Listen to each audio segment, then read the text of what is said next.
NC 1100L, Redwoods, Jason Shin.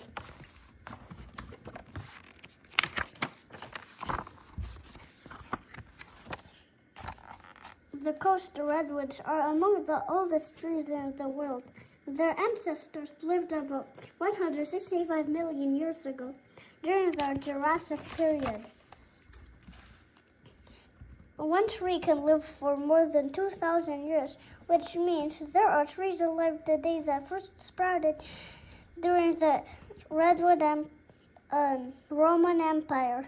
Redwoods have shallow root systems that can travel more than 100 feet from the tree. They help the trees stand and need all the help because they are the tallest living things that on the planet. Redwoods regularly grow more than 200 feet tall.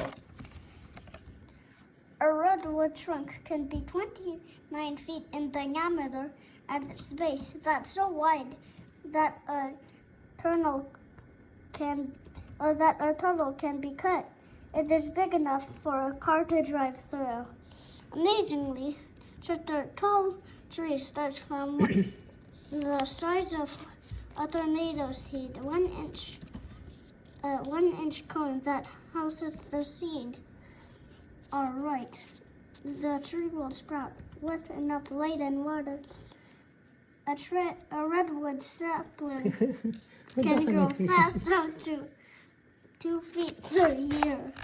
Redwoods also grow from other redwoods. When a tree falls or is cut down, new trees can sprout from often several trees will grow from the boughs of one stump. If you see a ring of redwoods in the forest, they probably all sprouted from the same stump. One reason that redwoods are able to live so long and grow to be so tall is that are very good at defending themselves. The wood contains a lot of tannin, a chemical that protects infestations. Redwoods are also suited to fire. If there is a fire, their extremely thick bark shields them from the heat, just like the heat-resistant tiles on a space shuttle. Their branches don't start until very high up, 200 feet in some cases, which also helps protect them from fire, since most forest fires can't reach their needles. If a fire penetrates a redwood's bark, the tree can still live. In some cases, a huge portion keeps the center of the trunk has burned out.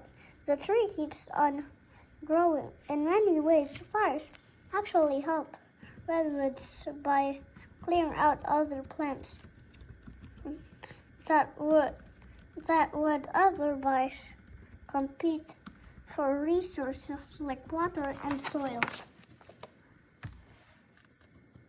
Coast redwoods need a lot of water to grow tall as they do, and the northern California, where the air is damp and the land often covered in thick fog. It takes a long time for water to travel all the way up from the roots. On top of a redwood, the fog helps the trees by preventing them from losing moisture to evaporation. In adding, the needles of a redwood can absorb moisture straight from the air. In the summer, where there's less rainfall, redwoods have an ingenious way to collect water. They make their own rain.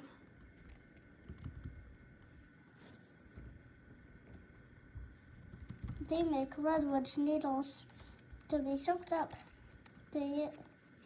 around plants around them. The branches of a redwood are also the crown or canopy and start very high up the trunk. Because trees are so tall, researchers use a bow and arrow to launch rope up the branches. When the rope is secure, they can pull themselves up. It is very dangerous work. When the needles fall off a redwood, they decay and turn to soil. And redwoods are so big that the soil often collects in the trees themselves. Soil that collects in the branches of a tree and crevasses on its trunk, providing a home for other plants. Plants that grow on redwoods are called epiphytes. The most common epiphytes found in redwoods are ferns. In one tree, researchers found masses in the weigh more than 1,600 pounds. That's heavier than a full-grown polar bear. Ferns are not only the plants that make their homes in redwoods. Mosses, fungi, bushes, even trees grow in the redwood canopy. Researchers have found a wide variety of trees high above the ground, including hemlocks, spruces, firs, oaks, and California bays. In one redwood, researchers found a California bay tree growing out of a knothole over 300 feet above the ground.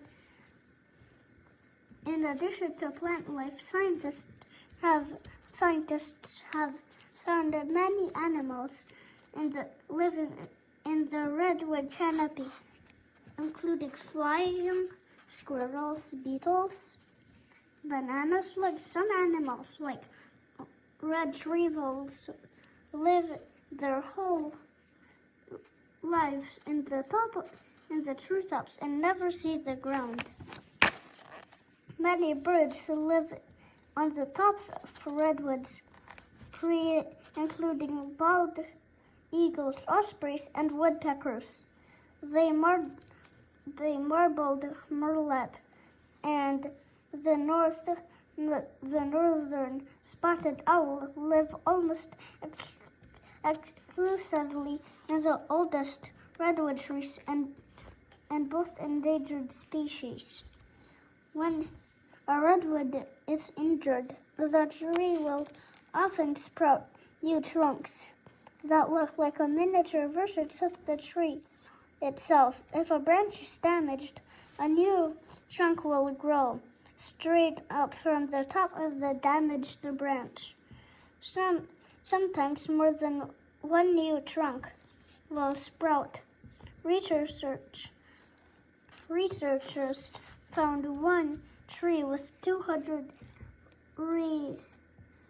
reiterated trunks in it, and there was a forest of redwoods growing atop a single tree. The crown of a redwood can be very complex. Grows its main branches and the branches of its new trunks crisscross and run to each other, forming a maze of growth.